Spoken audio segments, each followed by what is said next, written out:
बे समाव नोंथांमोननि गेजेराव लानानै फैदों बिटिआर राजखान्थिनि मोनसे बिग ब्रेकिं आपडेट नंगौ बे समाव नोंथांमोना थारखौनो खोनादों दि हाग्रामा महिलारिनि दैदेननाय बिपिएफ राजखान्थि आरो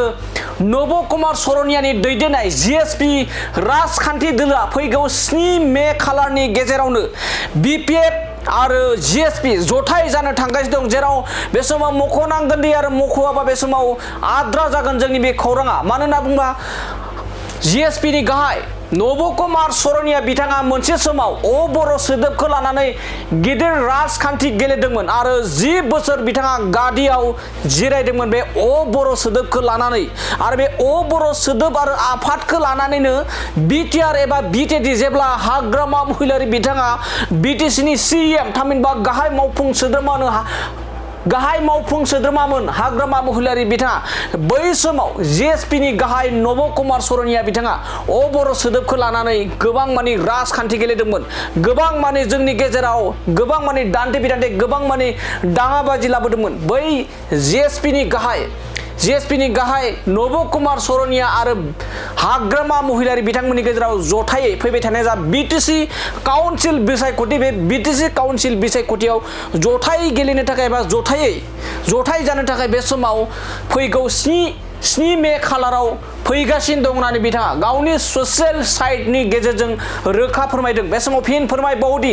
जिएसपि आरो बिपिएफ दोलोनि गेजेराव जथाय जानो थांगासिनो दं गोख्रों खालामनो थांगासिनो दं दि बिपिएफ नि गाहाय हाग्रामा महिलारि बिथाङा मोनसे समाव फोरमायदोंमोन दि जिएसपि आरो बिपिएफ नि गेजेराव सावरायनाया सोलिगासिनो दं थारैनो बे समाव जुदि ससियेल साइटनि गेजेरजों जाबायदि फोरमायदों नब'क सर'निया बिथाङा जे फैगौ 7 मे खालाराव बिपिएफ जों राजखान्थियाव एलायन्स जानो थाखाय बे समाव सावरायनायनि बाथ्राफोरनो थारैनो बे समाव रोखा नुजाथिदों बिपिएफ आरो जिएसपि फैगौ बिटिसि बिसायख'थियाव जथाय जानो थाखाय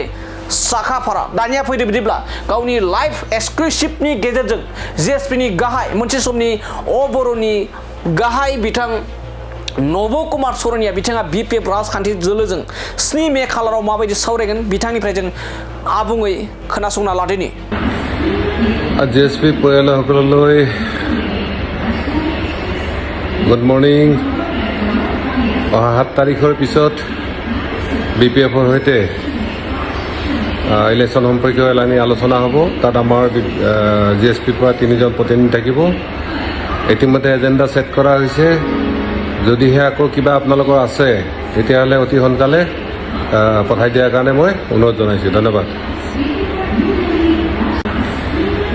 জিএসপি পৰিয়ালসকললৈ গুড মৰ্নিং 7 তাৰিখৰ পিছত বিপিএফৰ সৈতে ইলেকশ্যন সম্পৰ্কীয় এলানি আলোচনা হ'ব তাত আমাৰ জিএসপিৰ পৰা 3জন প্ৰতিনিধি থাকিব ইতিমধ্যে এজেণ্ডা সেট কৰা হৈছে যদিহে আকৌ কিবা আপোনালোকৰ আছে তেতিয়াহ'লে অতি সোনকালে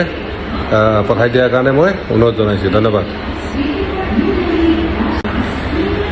জিএসপি পৰিয়ালসকললৈ গুড মৰ্নিং 7 তাৰিখৰ পিছত বিপিএফৰ সৈতে ইলেকশ্যন সম্পৰ্কীয় এলানি আলোচনা হ'ব তাত আমাৰ জিএসপিৰ পৰা 3জন প্ৰতিনিধি থাকিব ইতিমধ্যে এজেণ্ডা সেট কৰা হৈছে যদিহে আকৌ কিবা আপোনালোকৰ আছে তেতিয়াহ'লে অতি সোনকালে পঠাই দিয়াৰ কাৰণে মই অনুৰোধ জনাইছোঁ ধন্যবাদ